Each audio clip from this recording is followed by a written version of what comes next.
Here is a video on how to remove an ETX tube and get into the right fork arm. First, you want to get an Allen wrench to remove 4 screws, 2 on each side of the OTA. This happens to be a 7/64 Allen wrench for the ETX 90 I'm working on. So you take out the 4 screws and just put them aside.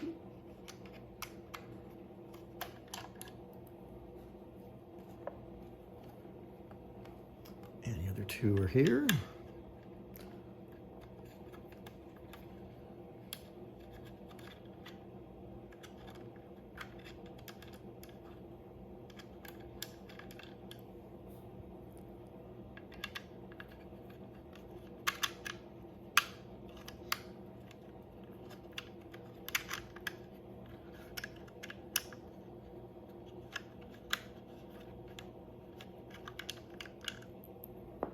Okay. Once the 4 screws are out, then you can, probably the best thing is to release the clutch and let the tube gently go down to the bottom so it doesn't fall. And you're going to carefully spread apart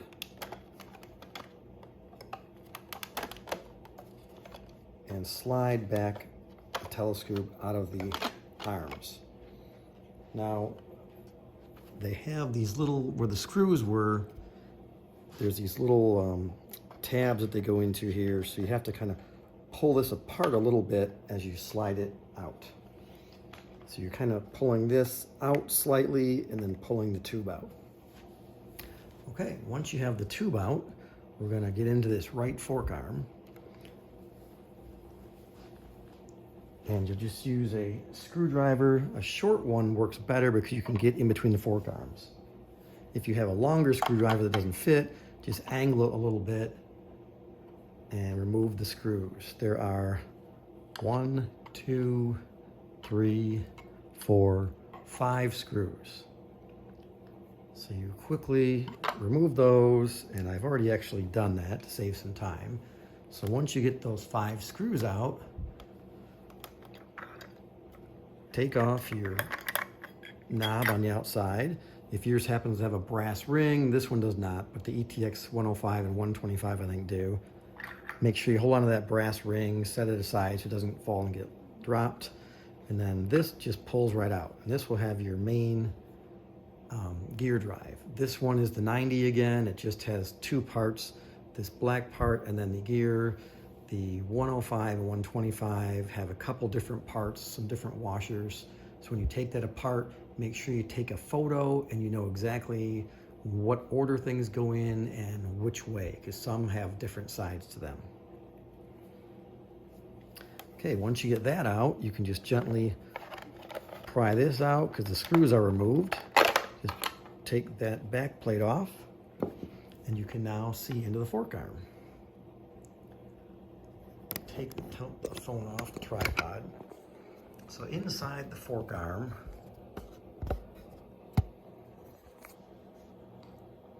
you will have the main worm gear. So one thing you can do is always kind of double check, just kind of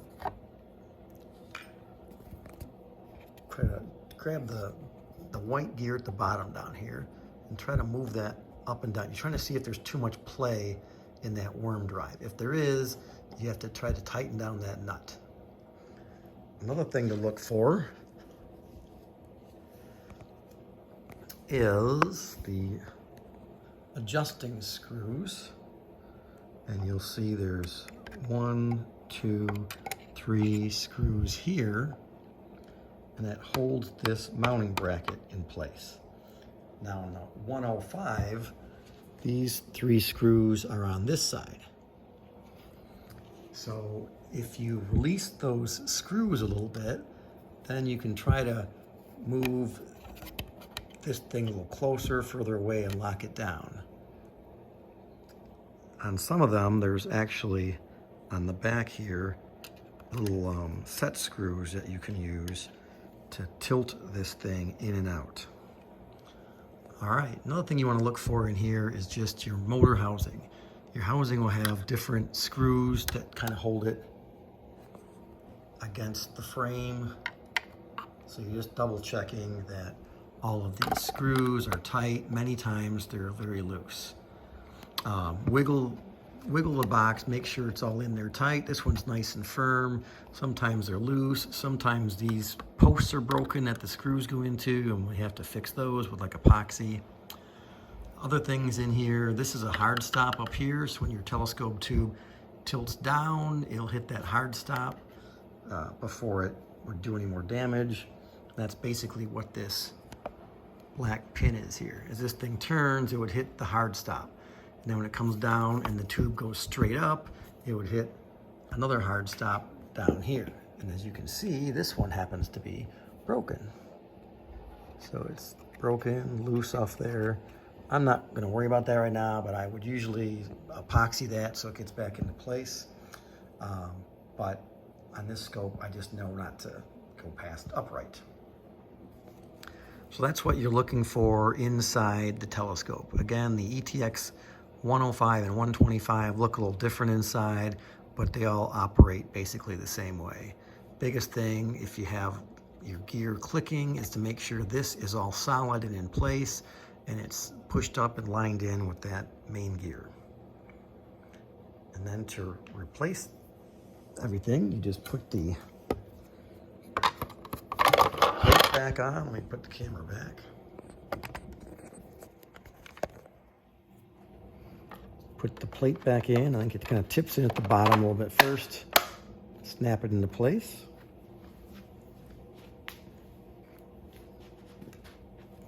Get your fork, your little arm assembly. Push that back in. Make sure it's freely moving. This is where it hits the hard stop, so the tube can't go further that way. This is the way that that hard stop is broken. So it normally would hit a hard stop right there, but this will go past it because it's broken, but I'm not going to worry about that for the moment.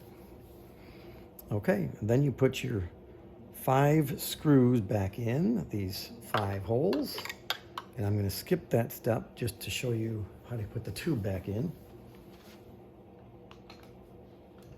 So once you get those 5 screws back in, then you're going to bring your tube back up, and best to do this with the clutch released. And you're kind of spreading it apart. And your thing to notice is on your tube, on each side, there is this little tab, one on each side. And that will slide into a little slot in the fork arm. That's the hard part. So you get this in there, pull these apart a little bit. You can kind of look at your screw holes here to try to get it lined up. And once I get one side in, you got to kind of wiggle it around to get it to drop into that slot. So I have one side in. I put back in the screws on that side.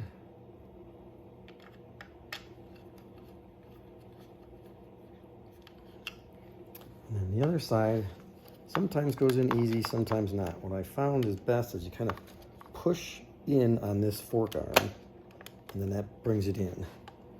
Put your last 2 screws in over on this side here, boom, boom. Put your knob back on.